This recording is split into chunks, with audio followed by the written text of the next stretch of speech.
So if we were to click on that original calculation that we just made, we can see a couple things here. So we add these dollar signs. So let me backtrack a little bit. So if we just assess what this calculation incorporated, we have these kind of dotted rectangles around different numbers. So it's just telling us the ones with the dotted colored rectangles tells us that that's a number that we're using in this calculation. So B7 yellow goes with this yellow 20,000. B8 purple goes with the 2.71. A3 blue goes with the 0.01, and D3, I guess that's like a burgundy, goes with the 5 here. So what we want to do is continue these calculations down this column where the time is going to change. However, we don't want this 0.01 to change, or this 20,000 or 2.71. So what we're going to do is use your mouse to click before the B, and we're gonna add these dollar signs. So what dollar signs do in Google Sheets is allows us to keep constant certain numbers in our calculation. So we're gonna press Shift 4 on your keyboard to put the dollar sign, and you're gonna put it before and after each letter. So I'm going to do it for B8 and A3 as well. Now with the D3, I don't want to do it because the D3 I want to change because this D3 represents the time, the year, and so that's going to change as I move down the column. So that I want to change, I don't put dollar signs. But things that I want to stay the same or constant, I put dollar signs around. Press enter. And so again, it clicks on to the next cell under our original calculation. So now we can click on it and click this blue square here in the corner. If we click and drag it down all the way to the end of this last number here, then it'll automatically calculate all the years for us. So what this is showing is for after 5 years, there'll be $21,022 in the account. After 10 years, there'll be $22,096. After 15 years, there'll be $23,226, and so on. So you get the calculation done in 5-year increments. So that's what this represents. So what we have done is created a table for let me scroll up, for the continuously compounded interest for this cash investment of a savings account. So when I ask here what happens if you only invest half of your money, well, then you can go in and change the amount of money. So if $20,000 is the full amount, then half of that money would mean, well, this will change. So now I'm going to change this to $10,000, and keep your eyes on the numbers in this column and you should see them change. So I'm going to change this to $10,000. So you see how these numbers changed after I change the amount of money that I'm going to put in. Okay. So you're going to include the full amount of money. So if I invest $20,000 into the savings account at 1%, I want to include this full table. That shows what that amount would look like. Okay, the next thing, so you're going to insert that into your document. You can screenshot it or copy and paste. All right, you're going to screenshot a graph and transfer it to your paper. So we want to create a graph with this information. So we're going to select only the numbers. I'm not going to click here because these are the titles of the columns, I don't need that. I only include the numbers. So I'm going to highlight all the numbers here. And so I do that by clicking and dragging so that all the numbers are highlighted. Then I'm going to go to data. Wait, maybe not data. Sorry, insert. You're going to go to insert and then go down to chart. Click on chart. And give it a moment. It may take a little bit for the chart to load. Okay. So what it has here is it's showing the data that we just were collecting. So it's showing for each year how much the money is changing. So the x-axis represents the years and the y-axis here represents the amount of money in that savings account.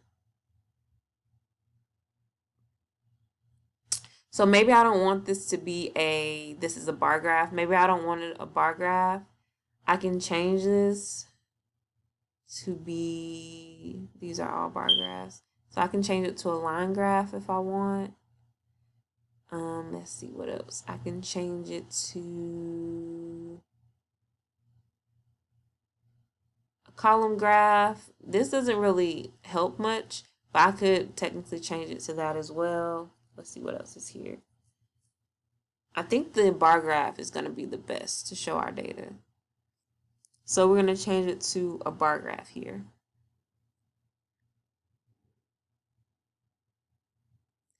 Then we can change things like this. I want to be the the title of the graph. So I'm going to go over here. Let me move my face out the way. So I can change the x-axis. Or if I scroll down, I can change different things here. Or I can go to customize. It has the chart style, chart and axes titles. This I want you to change. So this matches what's here on the actual graph on the left here.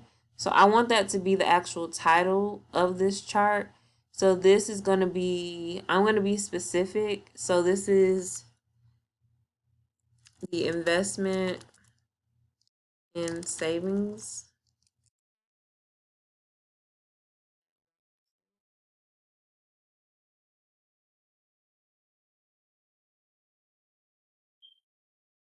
Because this describes what's shown in this table. It's the amount of money that I'm going to have in a savings account at 1% as the years go on over that 50-year period and how the money is changing over the time. So I can change the chart subtitle if I want. That's not necessary, but I do want you to change the horizontal. Horizontal is the x-axis, so I want you to change that. This is going to be time in years. And you see how the graph is now changing to show the time in years.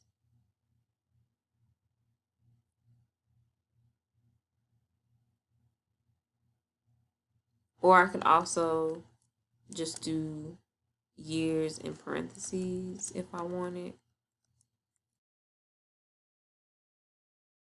Okay. Then click down again, change the vertical axis title.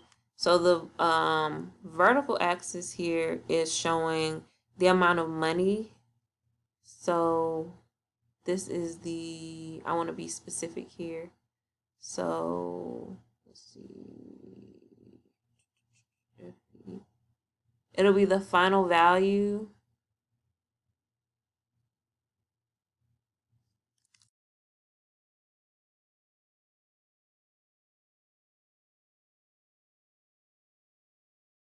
This is in dollars, so I'm going to put a little dollar sign here. Yep.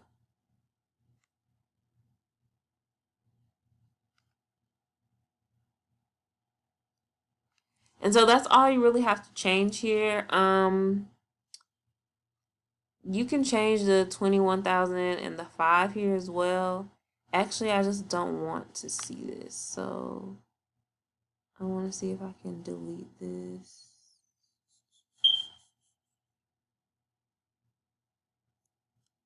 So if I double click on this and then go over here, I can click none and it'll disappear. So you don't need a, what they call a legend, or a, there's another name for it I can't think of right now, but you don't need that. So you can just get rid of that. So you need the data, of course, and notice how when I hover over it, it shows the value at this place as well.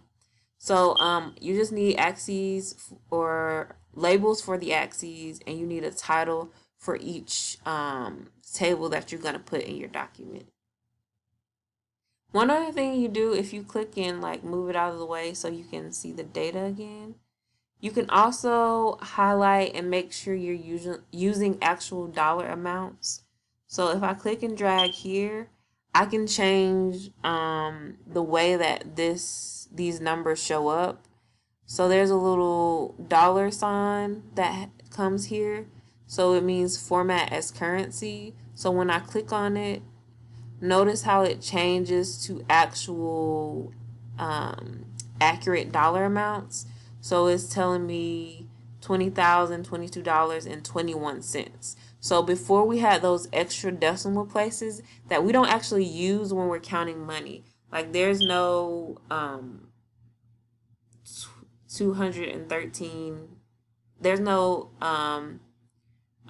20. How would I say that? There's no 213 cents. We wouldn't say it like that. We would convert it to dollars. So we will only need the 2 decimal places. So we can say 21 cents here, or 67 cents here, or 5 cents here, and so on. So it just formats it in a way that it looks more accurate for actual money, which is what we want here. So you're going to click on this graph again, and you're going to copy and paste it. So let's try doing Control-C. Sometimes Control-C doesn't work to copy and paste, but let's just see if that works. Then you're going to go to your RPA.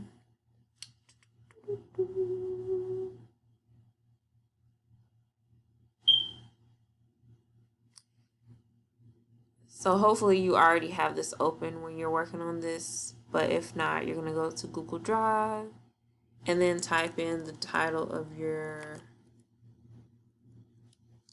document.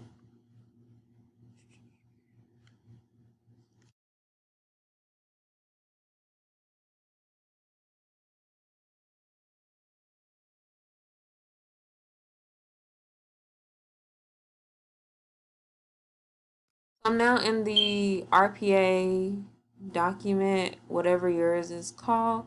So I'm going to bold the title. This is my mathematical representation section.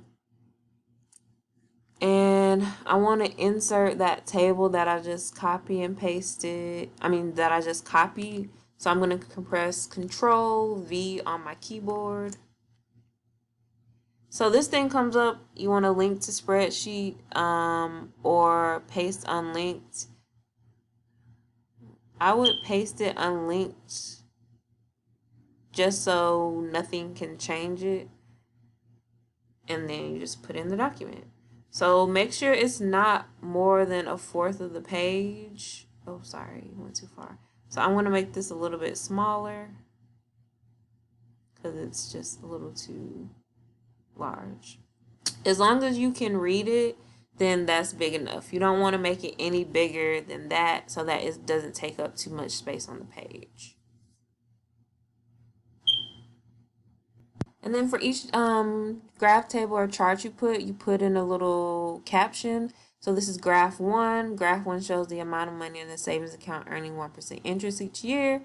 The initial investment is $20,000 over a 50-year period. So this explains what's shown in the actual table.